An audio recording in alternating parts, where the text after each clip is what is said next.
আজ থেকে 4 মাস আগে বসে শওকতের বাড়ির বাইরে বসে খৈনি টিপতেন। পুলিশ প্রশাসনের কাছে যদি আমার আওয়াজ গিয়ে পৌঁছায়, আমি আপনাদেরকে বলছি, আরে বাপ বদলাতেও তো সময় লাগে। 10 দিন আগে যাকে বাপ বলতেন আজকে আরেকজনকে বাপ বলছেন, একটু দেরি করে বলুন।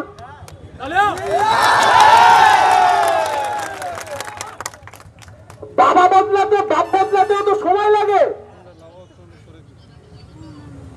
আজ থেকে 4 মাস আগে বসে শওকতের বাড়ির বাইরে বসে খৈনি টিপতেন।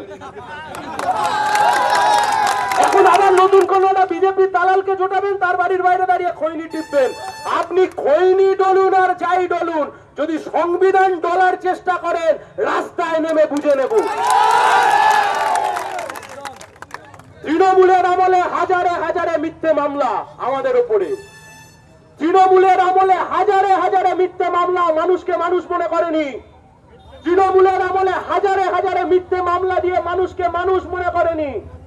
তৃণমূল করতেই হবে, নাহলে আবাস যোজনায় ঘর পাবে না। তৃণমূল করতেই হবে, নাহলে তুমি বাড়ি পাবে না। তৃণমূল করতেই হবে, নাহলে তুমি 100 দিনের কাজের টাকা পাবে না। তৃণমূল করতেই হবে, নাহলে তুমি জব কার্ড পাবে না। আরে দেশ ব্রিটিশের থেকে স্বাধীন করে নিয়ে চলে এসেছিলাম, আর মমতা ব্যানার্জি আর তার আশপাশের নকুলদানারা ভাবছিল পশ্চিমবাংলা তাদের বাপের জমিদারি। পশ্চিমবাংলা থেকে তৃণমূল চলে গেছে।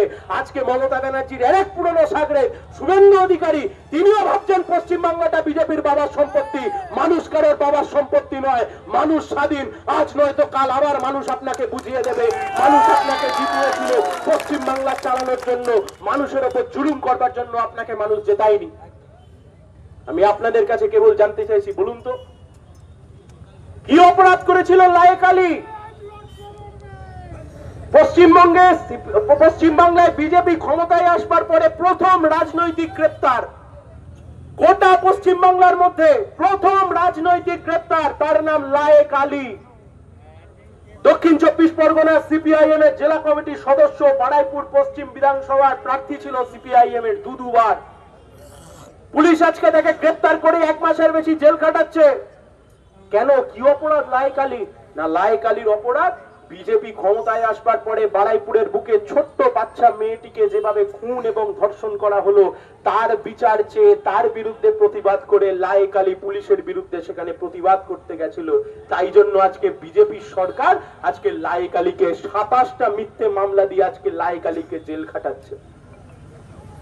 আমি কেবল আপনাদের কাছে একটাই কথা বলে যেতে পারি, আমাদের পার্টির তরফ থেকে আমরা আপনাদেরকে একটাই কথা বলে যেতে পারি, অনেক লড়াই, আত্মত্যাগ, কষ্ট, ঘাম, রক্ত সব দিয়ে লাল ঝান্ডা তৈরি হয়েছিল, লাল ঝান্ডা চলছে। আমি আজকে আছি, কালকে থাকবো না। আপনি আজকে আছেন, কালকে থাকবেন না, কিন্তু লাল ঝান্ডা থাকবে। আমরা আজ আছি, কাল থাকবো না, কিন্তু লাল ঝান্ডা থাকবে। 34 বছর সরকার চালিয়েছি, সরকার থেকে চলে যাওয়ার পরে বিরোধী হয়েছি, তারপর শূন্য হয়েছি, এবারে একটা আসন জিতেছি, তাও লাল ঝান্ডা আছে। আর জেনে রাখুন, আজকে 27টা ধারায় মামলা দিয়েছে শুভেন্দু অধিকারীর পুলিশ, 27টা ধারায় মামলা দিয়েছে লায়েক আলীর বিরুদ্ধে, 27টা ধারায়। ভেবেছে লায়েক আলীকে দিনের পর দিন জেল খাটাবে।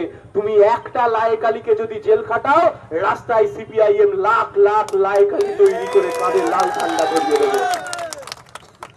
ভাইপো গ্রেপ্তার হলো না, এত কোটি কোটি টাকা উঠলো, ভাইপো গ্রেপ্তার হয় না। ভাইপো বাইরে ঘুরে বেড়ায়, ভাইপোকে এখন শুভেন্দু অধিকারীর পুলিশ নিরাপত্তা দিচ্ছে। ভাইপো গ্রেপ্তার হবে না, কিন্তু কে গ্রেপ্তার হবে? লায়েক আলী গ্রেপ্তার হবে। ভাইপো গ্রেপ্তার হবে না, ভাইপো দিল্লি যাবে, কলকাতা আসবে, চারিদিকে বনবন করে ঘুরবে, আর মাঝখান থেকে গ্রেপ্তার হবে লায়েক আলী। এই দেখলেন না, আজ থেকে কয়েকদিন আগে যাদবপুর বিশ্ববিদ্যালয়তে বিজেপির গুন্ডারা, আরএসএস এর গুন্ডারা বামপন্থী ছাত্র সংগঠনের বিরুদ্ধে কিভাবে প্রতিহিংসামূলক আচরণ করে তাদেরকে দেশদ্রোহী, চীনের দালাল, এই সব কিছু বলে তাদেরকে রাতের অন্ধকারে যাদবপুর বিশ্ববিদ্যালয়ের মধ্যে মারতে গেছিল।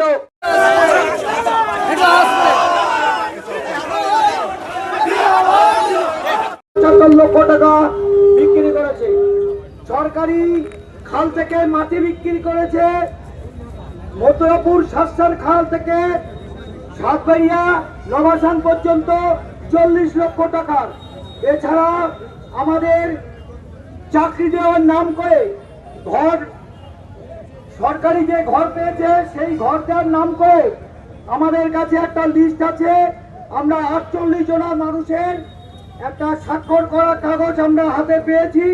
সেখানে তারা বলেছে যে এখানে আমাদের থেকে যারা যারা টাকা নিয়েছে তার সংখ্যাটা, তারা টাকা এবং তাদের নাম সহ কে কত টাকা নিয়েছে, কার কাছ থেকে নিয়েছে, ফোন নাম্বার সহ তারা একটা প্রায় 47 জনের নামের তালিকা আমাদের কাছে দিয়েছে।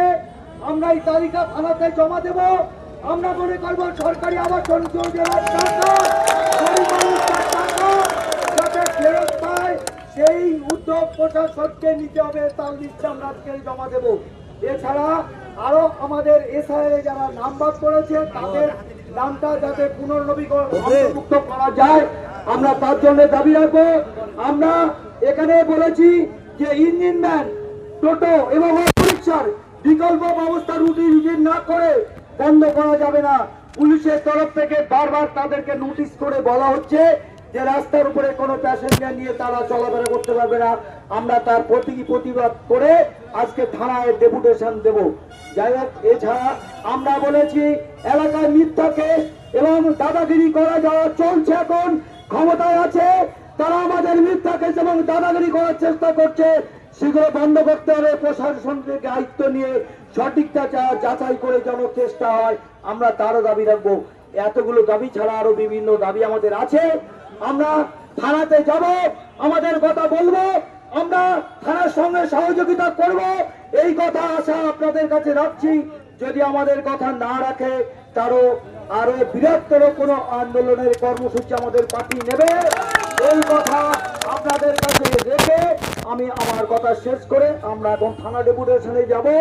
আমরা থানা ডেপুটেশনে যাওয়ায় আমাদের এখানে যাবেন কমরেড তুষার দা, কমরেড আইজার রহমান, কমরেড প্রভা ঘোষ, কমরেড মোকাজ্জেল মোল্লা, কমরেড আবিদ হোসেন, কমরেড আসিরউদ্দিন মোল্লা, কমরেড আসাদুল আখনজি, কমরেড রুলামিন মোল্লা, কমরেড স্বপন মন্ডল, কমরেড হোসেন মোল্লা, মোকাজ্জেলে বলেছি।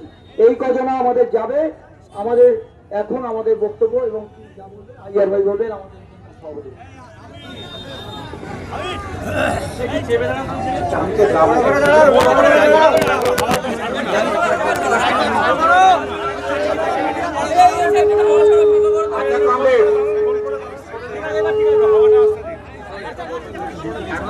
আমি যেহেতু ওই প্রতিনিধি দলে আছি, এখন আপনাদের সামনে বক্তব্য রাখবেন আমাদের কলকাতা হাইকোর্টের বিশিষ্ট আইনজীবী এবং পার্টির আমাদের জেলা কমিটির সদস্য এবং আমাদের সবার প্রায় পরিচিতি, বিভিন্ন টিভির মাধ্যমে, টিভি চ্যানেলের মাধ্যমে আপনারা দেখেছেন কমরেড সায়ন ব্যানার্জির বক্তব্য। এখন তিনি আপনাদের সামনে বক্তব্য রাখবেন।